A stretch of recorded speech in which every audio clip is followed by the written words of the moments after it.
Nous sommes en effet connus sous cette appellation de groupe Chronos, qui existe depuis un think tank qui existe depuis 1997, qui rassemble une quinzaine de grands comptes, à la fois de la filière transport public surtout, filière automobile, mais aussi les intelligences avec des acteurs notamment de la téléphonie mobile, et puis les institutionnels, notamment le ministère du Transport au travers du CERTU, de l'ADEME, etc. Et à côté, nous animons des programmes. Alors justement, Servan vient d'en parler sur la donnée, puisque la donnée, en effet, est le carburant des mobilités de demain. Et puis un autre programme sur la ville. Alors justement, vous avez, je crois, réalisé une enquête avec TNS Sofres. Est-ce que vous pouvez nous en parler, nous en dire quelques mots? Oui, on a entrepris de réaliser une enquête, plutôt c'est TNS Sofres qui nous a demandé de l'accompagner à la suite d'une initiative que nous avions prise il y a 2 ans autour de ce que nous avions appelé la voiture servicielle. Nous avions monté avec le quotidien Le Monde un colloque autour de cette notion de voiture servicielle qui était assez neuve à l'époque, et TNS avait été un petit peu interpellé, surpris par ce vers quoi ça conduisait. Et on a lancé une enquête qu'on a appelée automobilité, mais peut-être dans une acception un peu différente de ce que le BIP a affiché. Elle n'est pas centrée sur l'automobile, elle est centrée sur la maîtrise par soi-même de ses propres déplacements, puisque c'est ce qui est en train de se passer. Donc on a interrogé les gens sur quelles sont leurs attentes, quels sont leurs besoins en matière de mobilité en général.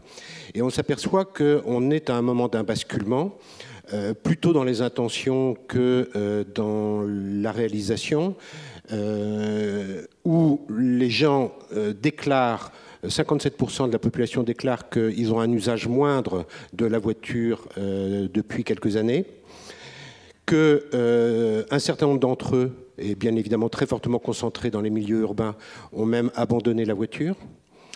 Et d'un autre côté, on s'aperçoit d'une revalorisation d'une mobilité à courte portée, avec notamment le plébiscite très très fort de la marche.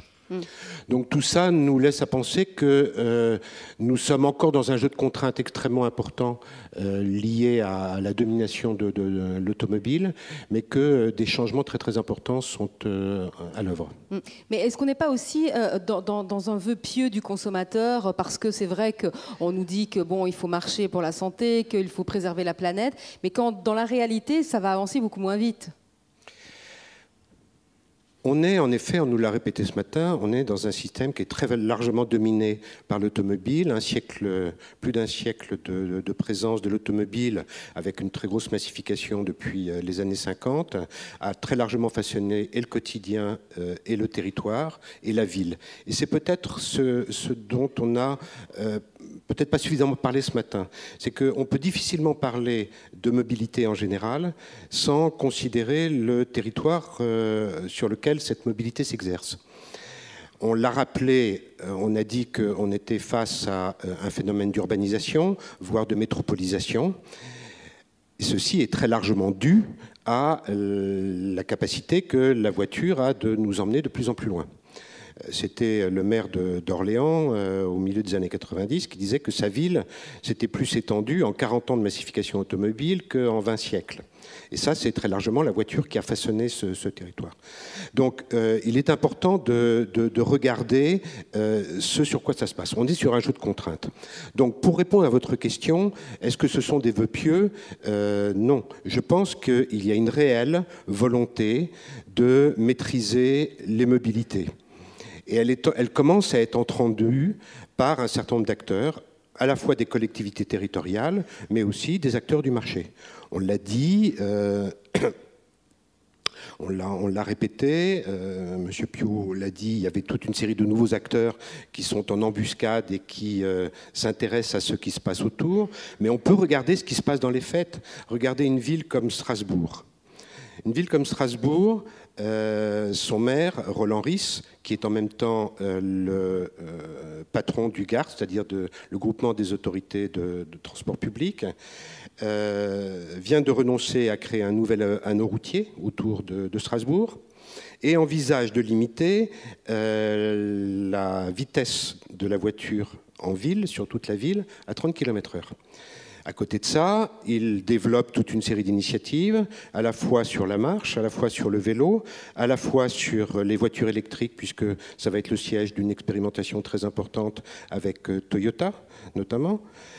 Donc on voit qu'il est en train de se passer toute une série d'innovations qui vont peut-être là rencontrer justement les attentes d'un certain nombre d'usagers. Alors vous parliez justement de la territorialité et le fait que les métropoles s'agrandissent. Justement, ça peut paraître à ce moment-là un peu paradoxal. Quand on parle du Grand Paris, comment vont faire les gens si parallèlement les transports publics ne s'étendent pas eux aussi? Alors, la question du Grand Paris est très très actuelle. Un accord vient d'être finalement passé entre les acteurs régionaux et les acteurs gouvernementaux qui conclut sur un investissement très très conséquent, sur lequel on peut s'interroger. Parce que ça renvoie en fait à un mécanisme beaucoup plus important qui est est-ce qu'on a les moyens de cette croissance de la mobilité?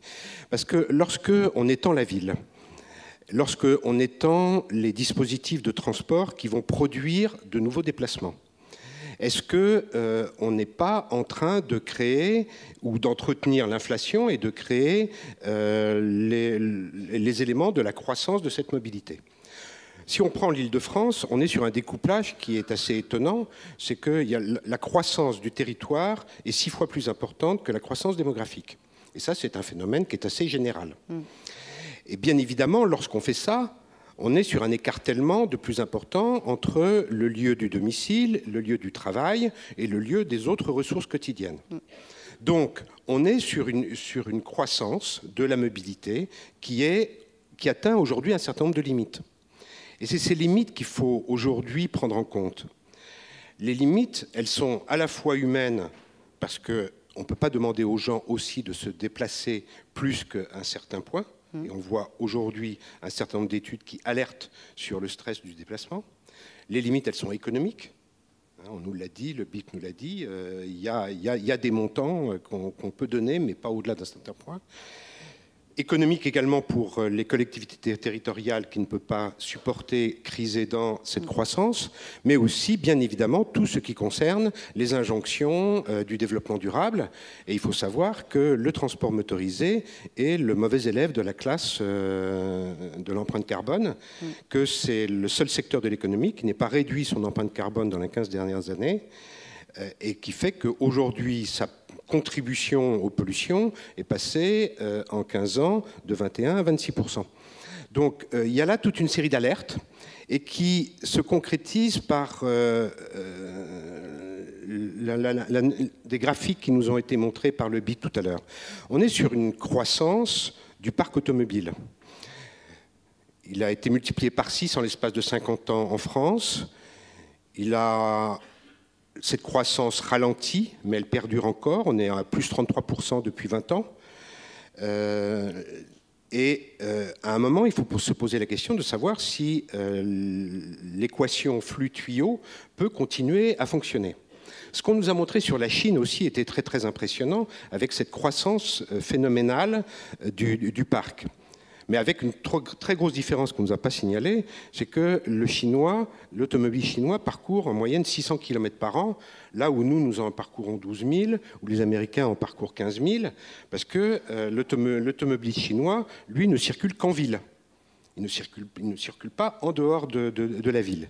Il n'empêche, et le BIP nous l'a rappelé, ou c'est IBM, je ne sais plus, mais que Pékin aujourd'hui est obligé de recourir à une loterie pour attribuer la possession automobile. On est obligé de contingenter. Et aujourd'hui, on s'aperçoit que toutes les villes du monde, d'une certaine manière, contingentent les parcs automobiles.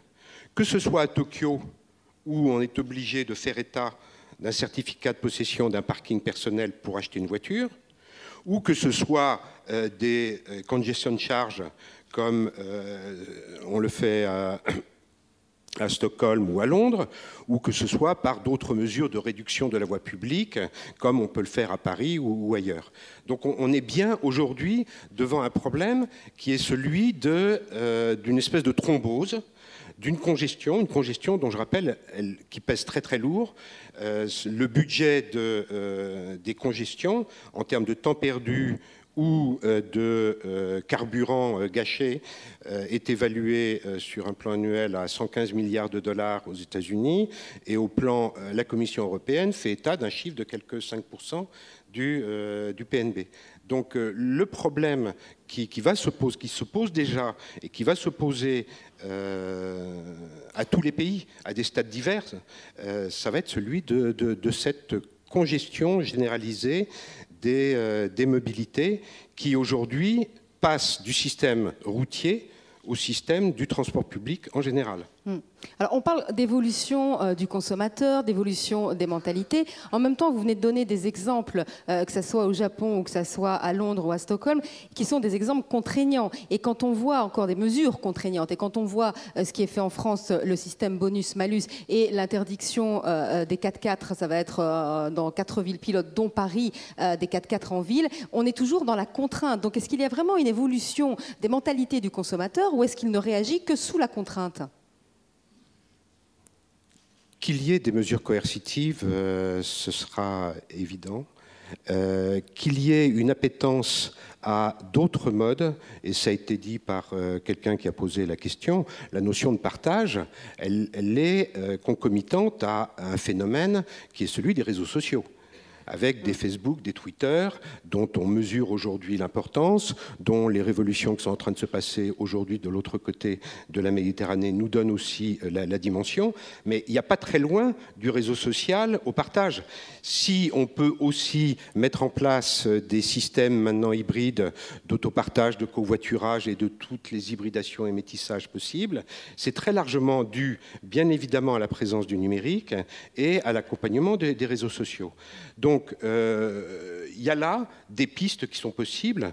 C'est Ray Laoud, le secrétaire d'État américain au transport, qui a proposé une mesure absolument étonnante venant des États-Unis, c'est de doubler le taux d'occupation des automobiles d'ici 2020. Donc c'est assez intéressant au pays de l'individualisme d'envisager ça. Mais le mouvement est en place. Zipcar existe depuis plusieurs années. Et même si Zipcar aujourd'hui ne gagne pas encore d'argent, Zipcar s'étend et son modèle s'étend. Et parce que aujourd'hui, il y a un principe de réalité, c'est qu'il faut maintenir quand même une fluidité du système de mobilité en général, et ça passe par une amélioration de la productivité. Et l'amélioration de la productivité, quand vous mettez une personne de plus dans une voiture qu'il n'y en a qu'une, vous doublez la productivité. Ce n'est pas avec la motorisation que vous allez y arriver. Vous parliez tout à l'heure de thrombose, c'est le terme que vous avez évoqué. Selon vous, on est au bout du système ? Je crois qu'aujourd'hui, on commence à mesurer qu'il y a des limites. Alors, on essaye de les repousser le plus loin possible. On voit bien, pour revenir sur le Grand Paris, que ce pari de 32 milliards pour absorber la croissance des déplacements, est-ce qu'on va être capable de maintenir ce rythme ? Alors, d'autres pays, on l'a dit sur l'exemple de Pékin, mais on le voit aussi sur Sao Paulo, on le voit sur Jakarta, on le voit sur un certain nombre de villes, eux, ou Moscou, on le voit, sont complètement dans la thrombose.